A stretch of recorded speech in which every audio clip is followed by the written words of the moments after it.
67년을 살아오며 가장 믿었던 것은 가족이었습니다. 30년간 모은 재산도, 이 집도, 모든 것이 그들을 위한 것이었습니다. 하지만 오늘 모든 것이 무너졌습니다. 밤 10시 김상민 씨의 거실에는 흩어진 서류들과 빈 소주병이 놓여 있었습니다. 손이 떨리는 김상민 씨가 서류를 보며 말했습니다. 이게 정말이야? 휴대폰 화면에는 부동산 매매 계약서 사진이 떠 있었습니다. 자신도 모르는 사이에 집이 팔린 것이었습니다. 성배야, 아빠가 뭘 잘못했길래. 현관문이 열리는 소리가 났습니다. 아들 성배와 며느리 민지가 들어왔습니다. 아버지, 아직 안 주무세요? 성배가 당당하게 말했습니다. 김상민 씨가 서류를 들어보이며 물었습니다. 이게 뭐야? 우리 집이 팔렸다고? 민지가 차갑게 답했습니다. 아버지, 저희도 살아야 해요. 애들 교육비에 대출 이자까지. 그래도 이런 식으로. 김상민 씨의 목소리가 떨렸습니다. 아버지, 요양원 자리도 알아봤어요. 좋은 곳이에요. 성배가 불편한 듯 말했습니다. 김상민 씨의 얼굴이 창백해졌습니다. 손에 든 서류가 바닥으로 떨어졌습니다. 마음속으로 생각했습니다.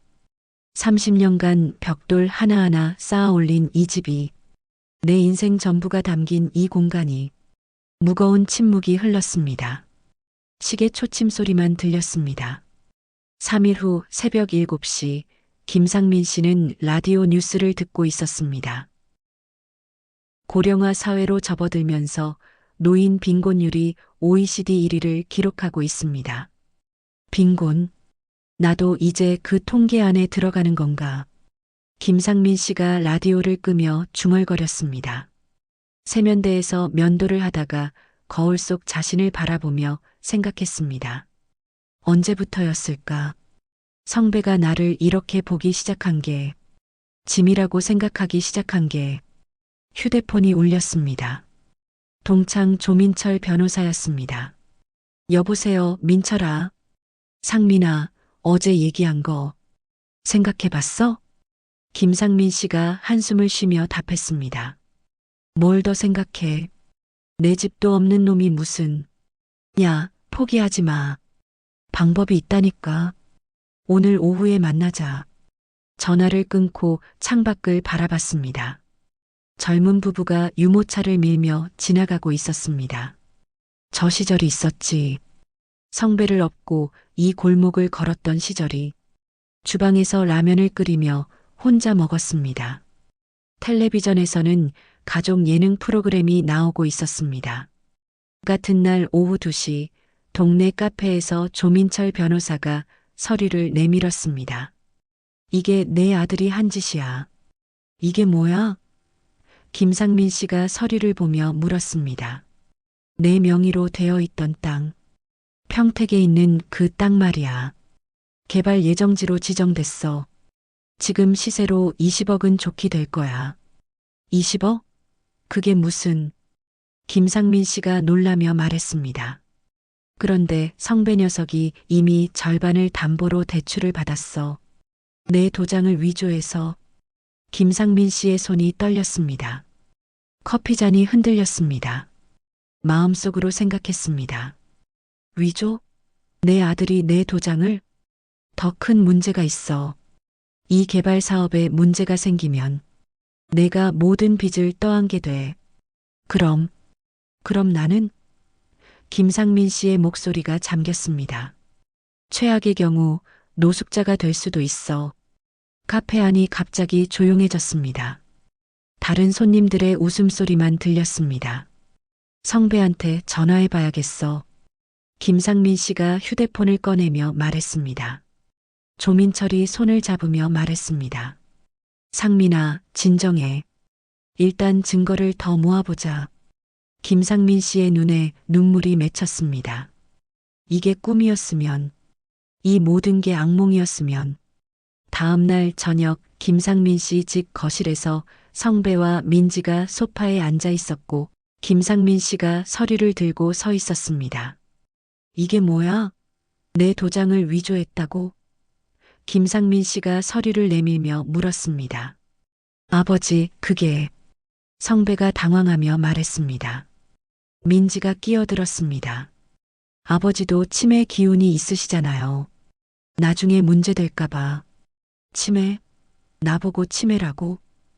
김상민 씨가 분노로 목소리를 높였습니다. 아버지, 진정하세요. 어차피 아버지 거 아니에요? 성배가 말했습니다. 김상민 씨의 머릿속에 20년 전 기억이 스쳐 지나갔습니다. 중학생이던 성배가 말했던 것이었습니다. 아빠 나중에 커서 아빠 같은 사람 되고 싶어. 아빠는 거짓말 안 하잖아. 약속도 꼭 지키고. 내가 그런 아이였는데. 김상민 씨의 목이 메었습니다. 아버지, 현실을 보세요. 저희도 살아야 한다고요. 민지가 말했습니다. 아버지 몫은 따로 남겨뒀어요. 걱정 마세요. 성배가 불편한 듯 말했습니다. 남겨뒀다고? 빚만 20억이 넘는데? 김상민 씨가 서류를 보며 말했습니다. 침묵이 흘렀습니다. 시계 초침 소리만 들렸습니다.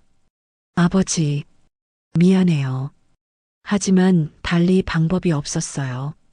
성배가 낮은 목소리로 말했습니다. 김상민 씨는 마음속으로 생각했습니다.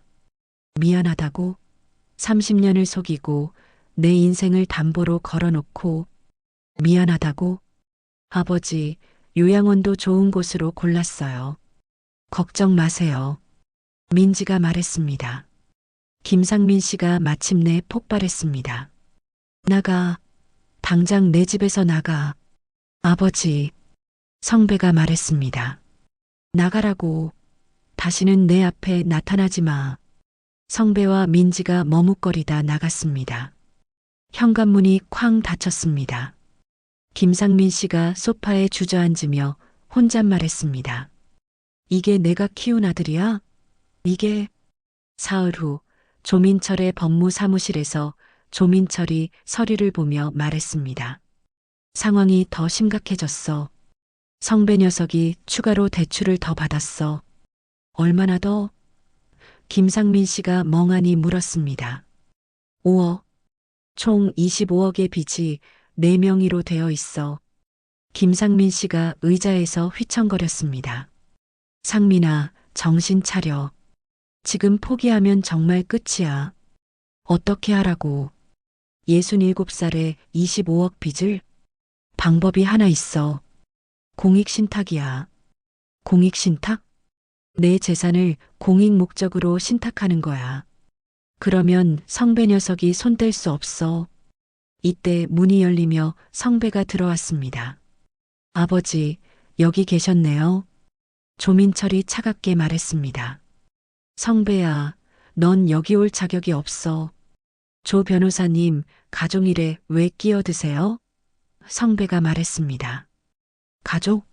아버지 재산을 훔쳐가는 게 가족이야? 훔쳐? 제가 언제? 성배가 목소리를 높였습니다. 그만해. 둘 다 그만해. 김상민 씨가 일어서며 말했습니다. 사무실이 조용해졌습니다. 아버지, 마지막으로 한 번만 더 생각해 보세요. 저희가 아버지를 버리는 게 아니에요. 성배야, 내가 어릴 때 아빠한테 뭐라고 했는지 기억나? 김상민 씨가 쓸쓸하게 말했습니다. 그때는 성배가 당황하며 말했습니다. 아빠는 거짓말 안 한다고 했잖아. 약속 꼭 지킨다고. 성배의 얼굴이 굳어졌습니다. 아버지, 시대가 달라졌어요. 이제는 각자 살아야 해요. 김상민 씨는 마음속으로 생각했습니다. 각자 살아야 한다. 내가 30년간 너를 키우며 단 한 번도 그런 생각 해본 적 없는데. 성배야, 내 아버지가 얼마나 힘들어 하시는지 몰라. 조민철이 말했습니다. 조 변호사님, 가족 일에 끼어들지 마세요. 성배가 화를 내며 말했습니다. 민철아, 공익신탁. 어떻게 하는 거야? 김상민 씨가 결연한 목소리로 말했습니다. 아버지, 설마. 성배가 놀라며 말했습니다. 내 재산을 내가 어떻게 하든 내가 상관할 일 아니야. 아버지, 그러면 저희는 어떻게 해요? 내가 말했잖아. 각자 살아야 한다고. 김상민 씨가 차갑게 말했습니다. 성배가 문을 박차고 나갔습니다. 발걸음 소리가 복도에 울렸습니다. 상민아, 후회 안 할 거야? 조민철이 조용히 물었습니다. 후회? 이미 충분히 했어. 김상민 씨가 창밖을 보며 답했습니다. 일주일 후 밤 11시 김상민 씨 집에 급하게 문을 두드리는 소리가 났습니다. 아버지, 문 열어요. 성배가 문 밖에서 소리쳤습니다. 아버지, 저희 얘기 좀 들어보세요. 민지가 말했습니다. 김상민 씨는 문을 열지 않았습니다. 아버지, 공익신탁 취소하세요. 저희 다 죽어요. 성배가 더 크게 소리쳤습니다. 이웃들이 나와서 구경했습니다. 저런, 무슨 일이야? 아들이 아버지한테 소리를 지르네. 김상민 씨가 마침내 문을 열었습니다. 뭘 원하는데? 조용히 물었습니다. 아버지, 저희 정말 죽어요. 빚독촉이 매일 와요. 민지가 울먹이며 말했습니다. 아버지, 제가 잘못했어요. 용서해 주세요. 성배가 말했습니다. 김상민 씨는 마음속으로 생각했습니다. 이제 와서 용서를? 조민철이 뒤에서 나타났습니다. 성배야, 이제 그만해. 조 변호사, 또 당신이야? 성배가 조민철을 보며 화를 냈습니다.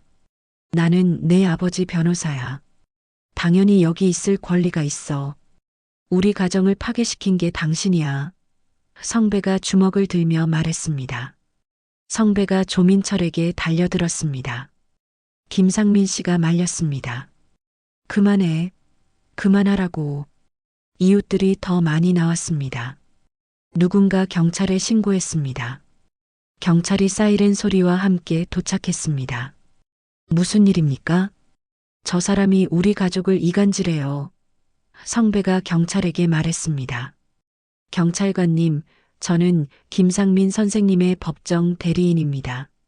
조민철이 차분히 말했습니다. 상황이 정리되고 성배와 민지가 떠났습니다.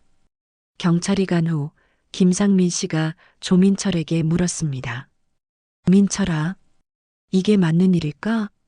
상민아, 내가 30년간 모은 재산을 지키는 게 잘못된 거야? 하지만 내 아들인데. 김상민 씨가 눈물을 흘리며 말했습니다. 아들이 아버지를 이렇게 대해도 되는 거야? 김상민 씨가 소파에 주저앉았습니다. 공익신탁? 진행해. 결심을 굳히며 말했습니다. 정말 내 재산으로 장학재단을 만들고 싶어? 가난한 아이들이 공부할 수 있게. 고개를 끄덕이며 말했습니다. 조민철이 김상민 씨의 어깨를 다독였습니다. 6개월 후 봄날 오후 새로 설립된 김상민.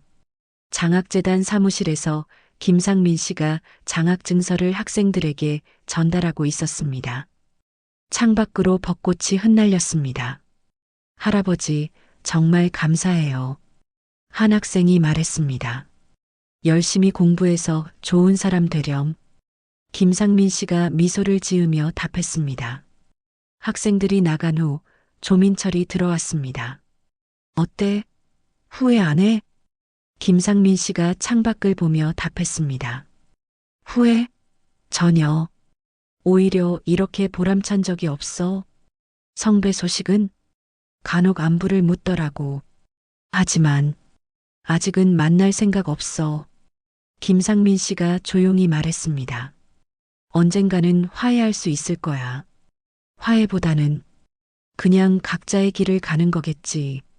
김상민 씨가 고개를 저으며 말했습니다. 김상민 씨가 책상 위에 사진을 봤습니다. 어린 성배와 함께 찍은 사진이었습니다. 마음속으로 생각했습니다.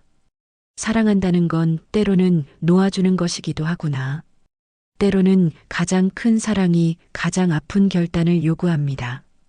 김상민 씨는 자신의 재산을 사회에 환원하며 진정한 가치를 찾았습니다. 혈육의 정보다 더 소중한 것이 있다는 걸 깨달은 것입니다. 김상민 씨가 창밖의 벚꽃을 바라보며 혼잣말했습니다.